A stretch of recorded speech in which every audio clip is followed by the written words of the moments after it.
2024-25 শিক্ষাবর্ষে বহু ছাত্রছাত্রী ঐক্যশ্রী স্কলারশিপ পোর্টাল থেকে তাদের রিনিউয়াল অ্যাপ্লিকেশান সাবমিট করেছিলেন, কিন্তু এখন স্ট্যাটাস চেক করলে হয়তো দেখা যাচ্ছে তাদের অ্যাপ্লিকেশানগুলিকে কোনো একটি ভুল বা ত্রুটির কারণে কারোর হয়তো ইনস্টিটিউট লেভেলে অথবা কারোর ডিস্ট্রিক্ট লেভেলে বা কারোর স্টেট লেভেলে অথবা হয়তো কারো ব্যাংক লেভেলে গিয়ে ডিফেক্টেড করা হয়েছে এবং তার জন্য আপনারা আপনাদের স্কলারশিপ পাচ্ছেন না। তো এখন সেই ডিফেক্টেড স্কলারশিপ অ্যাপ্লিকেশানগুলিকে আপনারা পুনরায় কারেকশান করে কিভাবে অনলাইনের মাধ্যমে রিসাবমিট করে অ্যাপ্লিকেশান করবেন সে সম্পর্কে আজকে আমরা এই ভিডিওতে আলোচনা করব। তো তার জন্য অবশ্যই ভিডিওটি ধৈর্য সহকারে শেষ পর্যন্ত দেখতে থাকুন, কোনো রকম স্কিপ না করে। এবং আপনাদের কাছে আরও একটা ছোট রিকোয়েস্ট, আপনারা যদি আমার এই চ্যানেলে নতুন হয়ে থাকেন তাহলে অবশ্যই চ্যানেলটিকে সাবস্ক্রাইব করে রাখুন, কারণ সাবস্ক্রাইব করে রাখলে যখনই আমি নতুন কোনো ভিডিও আপলোড করব তখন সেই ভিডিও নোটিফিকেশন সবার আগে আপনার মোবাইলে পৌঁছে যাবে। এবং যারা অলরেডি সাবস্ক্রাইব করে রেখেছেন তাদেরকে জানাই অসংখ্য অসংখ্য ধন্যবাদ। তো চলুন বন্ধুরা, আজকের মূল ভিডিওটি শুরু করা যাক। এজন্য সর্বপ্রথম আপনি আপনার মোবাইল বা কম্পিউটার থেকে যে কোনো একটি ব্রাউজারকে ওপেন করে নেবেন এবং সেখানে সার্চ বারে গিয়ে wbmdfcscholarship.in অথবা wbmdfc.org এই দুটি ওয়েবসাইটের মধ্যে থেকে যে কোনো একটি ওয়েবসাইট লিখে আপনি সিম্পলি সার্চ করে নেবেন।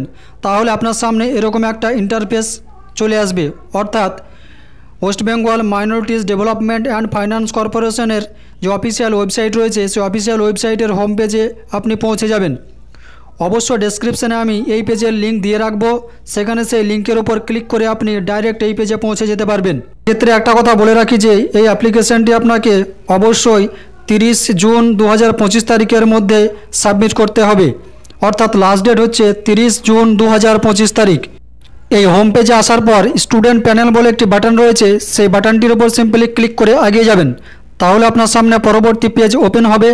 এই পেজে আসার পর ডিফেক্ট রিনিউয়াল অ্যাপ্লিকেশান 2024-25 যে বাটনটি রয়েছে সেই বাটনটির ওপর সিম্পলি ক্লিক করে এগিয়ে যাবেন। তাহলে আপনার সামনে পরবর্তী একটি নতুন পেজ ওপেন হবে। এই পেজে আপনার স্কুল বা কলেজটি যে ডিস্ট্রিক্টে রয়েছে সেটিকে সিলেক্ট করে নেবেন এবং সেটিকে কনফার্ম করার জন্য আপনি ওকে বাটনের উপর ক্লিক করে এগিয়ে যাবেন।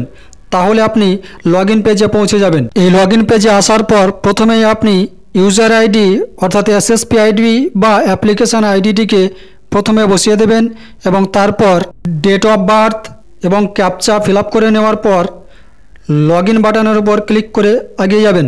তো লগইন বাটনের উপর ক্লিক করলে আপনাকে পরবর্তী পেজে নিয়ে যাওয়া হবে এবং এই পেজে আপনার রেজিস্টার্ড মোবাইল নম্বরে একটি ওয়ান টাইম পাসওয়ার্ড অর্থাৎ ওটিপি পাঠানো হবে। ওটিপিটিকে ওটিপির ঘরে এন্ট্রি করে সাবমিট করে এগিয়ে যাবেন। তাহলে আপনি ড্যাশবোর্ডে পৌঁছে যাবেন এবং সেখানে স্ট্যাটাস দেখতে পাবেন ইওর অ্যাপ্লিকেশান ইজ ডিফেক্টেড। এই পেজে আসার পর এখানে আপনি দুটি অপশান দেখতে পাবেন, একটি হচ্ছে রিনিউয়াল অ্যাপ্লিকেশান এবং অন্যটি হচ্ছে উইথড্র অ্যাপ্লিকেশান। তো আমরা যেহেতু অ্যাপ্লিকেশানটিকে রিনিউয়াল করব সেই জন্য রিনিউয়াল অ্যাপ্লিকেশান অপশানের উপর ক্লিক করে এগিয়ে যাব।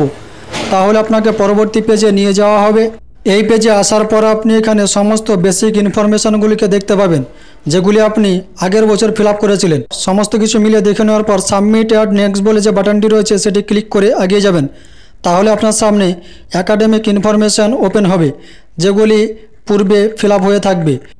এখন আপনাকে এখানে লাস্ট এক্সামিনেশান মার্কস বসাতে হবে, অর্থাৎ পূর্ববর্তী পরীক্ষায় কত % নাম্বার পেয়েছেন সেটি এখানে এন্ট্রি করে দেবেন। তো মার্কস এন্ট্রি হয়ে গেলে সাবমিট আর নেক্সট করে এগিয়ে যাবেন। তাহলে আপনার সামনে পরবর্তী পেজ ওপেন হবে। এই পেজে আপনি আপনার ব্যাঙ্ক অ্যাকাউন্ট ডিটেলসগুলিকে দেখতে পাবেন।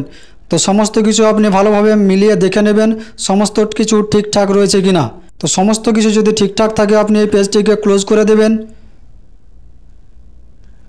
আর যদি আপনার পাসবুক আপলোড করা না থাকে তাহলে আপনি এখানে চুজ ফাইল করে আপনার পাসবুকটিকে জেপিজি ফরম্যাটে আপলোড করে দেবেন এবং চেকবক্সে ক্লিক করার পর সাবমিট আর নেক্সট বাটনের উপর ক্লিক করে এগিয়ে যাবেন।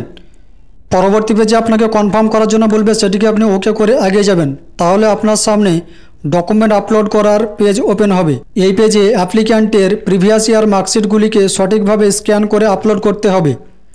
তো আমি যে অ্যাপ্লিকেশানটি করছি এই অ্যাপ্লিক্যান্টের এই ডকুমেন্ট আপলোড সেকশনে প্রবলেম ছিল, অর্থাৎ একটি সেমিস্টারের মার্কশিটকে দুটো সেমিস্টারের ঘরেই আপলোড করা হয়েছিল এবং সেই জন্য এটিকে ডিফেক্ট করা হয়েছিল, কিন্তু এখন সেটিকে সঠিকভাবে স্ক্যান করে প্রথম সেমিস্টারের ঘরে প্রথম সেমিস্টারের মার্কশিট এবং দ্বিতীয় সেমিস্টারের ঘরে দ্বিতীয় সেমিস্টারের মার্কশিটকে সঠিকভাবে আপলোড করতে হবে। ডকুমেন্ট আপলোড করার পর সাবমিট আর নেক্সট করে এগিয়ে যাবেন। তাহলে আপনার সামনে আইডেন্টিফিকেশন প্রুফের পেজ ওপেন হবে, অর্থাৎ এই পেজে আপনাকে আপনার আধার কার্ডের ডিটেলস এন্ট্রি করতে হবে, অর্থাৎ আপনার আধার কার্ডের নাম্বারটিকে এখানে প্রথমে এন্ট্রি করে দিতে হবে এবং তারপর সেই নাম্বারটিকে পুনরায় কনফার্ম করে নেওয়ার জন্য পুনরায় এন্ট্রি করে দিতে হবে এবং তারপর আপনি এখান থেকে চেকবক্সটি টিক চিহ্ন দেওয়ার পর সাবমিট আর নেক্সট করে এগিয়ে যাবেন। তাহলে আপনার সামনে পরবর্তী পেজ ওপেন হবে। এই পেজে আপনার সামনে প্রিভিউ পেজ ওপেন হবে, অর্থাৎ এতক্ষণ আপনি যে ফর্মগুলি ফিল আপ করলেন তার প্রিভিউ পেজ এখানে ওপেন হবে। তো আপনি একবার সমস্ত কিছু প্রথম থেকে শেষ পর্যন্ত মিলিয়ে দেখে নেবেন ঠিকঠাক রয়েছে কিনা। সমস্ত কিছু ঠিকঠাক থাকলে চেকবক্সগুলিতে টিক চিহ্ন দেওয়ার পর submit and lock renewal application করে এগিয়ে যাবেন। তারপর এটিকে আপনি ওকে করে দেবেন। তাহলে পেজটি একটু লোডিং নেবে এবং লোডিং নেওয়ার পর আপনার অ্যাপ্লিকেশনটি সাকসেসফুলি লকড অ্যান্ড সাবমিট হয়ে যাবে। তো আপনি এখানে দেখতে পাচ্ছেন your application is locked successfully এবং একটি রিনিউয়াল অ্যাপ্লিকেশন ফর্ম জেনারেট হয়েছে। সেটিকে আপনি সিম্পলি ক্লিক করে ডাউনলোড করে নেবেন এবং তারপর সেটিকে প্রিন্ট করে নেওয়ার পর আপনার ইনস্টিটিউটে অর্থাৎ স্কুল বা কলেজে জমা করে দেবেন ডকুমেন্ট সহ। তো এভাবে আপনি অনলাইনের মাধ্যমে খুব সহজেই আপনাদের ডিফেক্টেড স্কলারশিপ অ্যাপ্লিকেশানগুলিকে কারেকশান করে রিসাবমিট করে নিতে পারবেন। তো আজকের ভিডিওতে এটুকুই আপনাদেরকে জানানোর ছিল। তো যদি ভিডিওটি ভালো লেগে থাকে অবশ্যই একটি লাইক করবেন এবং ভিডিওটি অন্যদের মাঝে শেয়ার করে তাদেরকেও ইনফরমেশান দেওয়ার চেষ্টা করবেন। তো আজকের মতো ভিডিওটি এখানেই শেষ করছি। দেখা হবে আবার একটি পরবর্তী ভিডিওতে। ততক্ষণ আপনারা সকলেই ভালো থাকুন, সুস্থ থাকুন এবং নিরাপদে থাকুন।